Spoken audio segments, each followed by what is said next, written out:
According to inside reports mentioned in a recent video by YouTuber Legendary Drops, Ubisoft is seen brushing off legitimate feedback from its developers as toxic gamer talk, in favour of more virtue signalling. Many companies have embraced DEI initiatives in recent years, but what happens when these policies are more about the corporate image than actual inclusivity? The truth is, a lot of companies are starting to drop their DEI initiatives, simply because they've turned into nothing more than expensive PR stunts. At its core, DEI seems like it could have a positive influence and is a great initiative to empower marginalised groups. I myself used to run an Indigenous liaison program at a company I used to work for over a decade ago. To give an example, I would take 20 Indigenous people and spend 2 days with them training across all facets of the company and areas that they could work in to help them gain meaningful future employment. From there, I selected 3 of the candidates, and one of them I hired as an 18-year-old, or even to this day is one of my closest friends. And so I know from personal experience that these kinds of programs to assist marginalised groups to get into the workplace can provide a great benefit. But at Ubisoft, it seems like these initiatives are being used to avoid facing the real issues. Legitimate criticism from the developers about direction of games, ignored. Legitimate criticism from the developers about the gameplay quality, again, ignored. Instead, the focus appears to be on how inclusive the game looks, as well as how inclusive the team behind the development of the game is, but not how the game itself plays or the quality of work being delivered upon. And here's where it gets even worse. So the developers, these are the people who built Ubisoft's legacy, they're leaving. They're calling it a brain drain. And these aren't your average employees. These are the creative minds that gave us the epic open worlds of Assassin's Creed and Far Cry. But of course, instead of valuing their expertise and feedback, Ubisoft seems more concerned with pleasing Twitter activists and focusing on surface level DEI. And this brain drain is heavily impacting the games that they're releasing.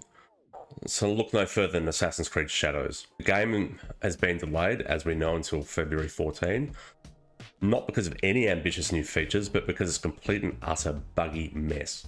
Developers on the game raised the alarm early on, but of course, as I said before, their concerns were just completely ignored. And now, we're waiting for a game that is likely to launch in a very rough state. Much of the negative focus has been around injecting Yasuke into the lead role for DEI Cloud. In previous iterations of the Assassin's Creed franchise, the main protagonist was always a fictional character who interacted with real historical characters.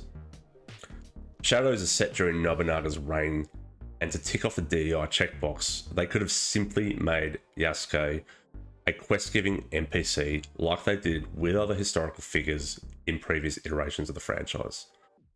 For instance, Leonardo da Vinci from Brotherhood, Blackbeard from Black Flag, and Cleopatra from Origins. In fact, personally I believe that if they took this route of Yasuke being an NPC that you could actually interact with, gamers likely would have applauded his inclusion in the game as being historically accurate, and the developer showing a nice attention to detail about a real historical figure that many people would have been unaware of actually existed in feudal Japan at the time. Instead, the fans who have been waiting for a game set in feudal Japan who actually wanted to play as a Japanese samurai main character are getting foisted on them a character that literally nobody asked for. It's like they've forgotten what made their games great in the first place. The ambition, the creativity, and the storytelling. But instead, they're trying to appeal to everyone, and in doing so have ended up appealing to no one other than the activist journalists in Western gaming media who call everyone racist and bigots for expressing concerns over the narrative direction Ubisoft has taken with this game. However, from watching gameplay trailers, Yasuke's inclusion honestly looks to be the last of the game's worries. From boring, stale combat scenes to showcase trailers showing many graphical glitches and errors such as swords poking through sheaths and horses moonwalking instead of walking properly, the apparent lack of attention to detail in a AAA title with such a massive budget is just a huge cause for concern. And then to dismiss legitimate criticism of these trailers as toxic gamer talk, and then hiring to fulfill diversity quotas instead of trying to bring in the best talent are major red flags for the success of Assassin's Creed Shadows, more so than simply offending the entire nation of Japan with many of the inaccuracies depicted in the game itself, even if you exclude Yasuke altogether. But Assassin's Creed Shadows aside, there's the ridiculousness of Star Wars Outlaws upon release. There's of course the androgynous character design, then there's the incredibly poorly implemented stealth system, where hiding in a bush makes you invisible from all enemies, to the nonsensical writing, where if you follow Jabba's quest line, he flies in at the end of his storyline to save you while escaping from the enemy and says, "I couldn't lose you, Kay. You're too valuable." Small button. Distress beacon. The rebels. You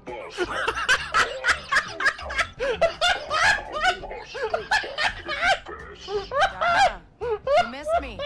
Absolutely something Jabba would never ever do in a million years. And this just goes to show that the creators of this game aren't even Star Wars fans to begin with, and are simply more concerned on slapping a game together to meet a release deadline dictated to them by company executives, simply to please investors. Which, if you looked at their share price recently, that ain't working. But if you thought the ridiculous gameplay mechanics and nonsensical storyline weren't enough, Ubisoft CEO Yves Guillemot himself has recently pointed the finger at gamers for issues with Star Wars Outlaws. Yep, you heard that right. The very people who play and buy Ubisoft's games are now being blamed for the delays and bugs in the game's development. Guillemot suggested that gamers have high expectations that are tough to meet, which somehow completely justifies the poor quality of their games on launch. How's that working for you, Ubisoft? But for me, the big issue with Ubisoft running its DEI strategy and how it's implemented is that it appears to simply be performative and not at all genuine whatsoever. Injecting tokenism into games is not about inclusivity or representation. It is literally about checking off a box, which is often at the expense of a deeper, more meaningful character development. This kind of shallow approach not only reinforces harmful stereotypes, but also alienates both the audiences they aim to represent and the broader player base as a whole. In the long run, it's far more damaging than progressive, and it misses the core of what true inclusivity should actually look like. So what now for Ubisoft? Their DEI strategy clearly is not working. If they want to keep their legacy alive, they need to start listening to, first and foremost, their developers who've been raising all those red flags, and then the gamers who are mentioning their concerns long before games are even released. If you really want to do DEI, start by making a great game that everyone wants to play, with fun gameplay and an immersive and well-written story. Plenty of games have diverse casts of characters and don't have the issues studios like Ubisoft and most recently Firewalk have been facing. You don't fix diversity issues by silencing criticism. You fix it by building a better, more inclusive and creative environment for everyone. Listen to the developers when they express their concern, and listen to the players when they give you feedback. After all, ignoring your customers isn't a path to success for any business. With the continuous layoffs and shutdowns of studios within the gaming industry as a whole, Ubisoft is setting itself up to be just another casualty of not giving gamers what they want. So if you made it to the end of the video, guys, I really appreciate you watching all the way through. I'd like to hear your thoughts. What do you think about Ubisoft and their releases recently? You know, we've got Outlaws, very underwhelming. Assassin's Creed Shadows, major red flags. And of course, Skull and Bones was just a horrendous mess. Do you think Ubisoft can turn this all around in the future? Do you think DEI is having a massive impact on the direction of the company? Or do you think it's something else altogether? I'd love to hear your thoughts in the comments. And if you like the video, guys, please leave a like and subscribe. I'd really appreciate it. Bye for now.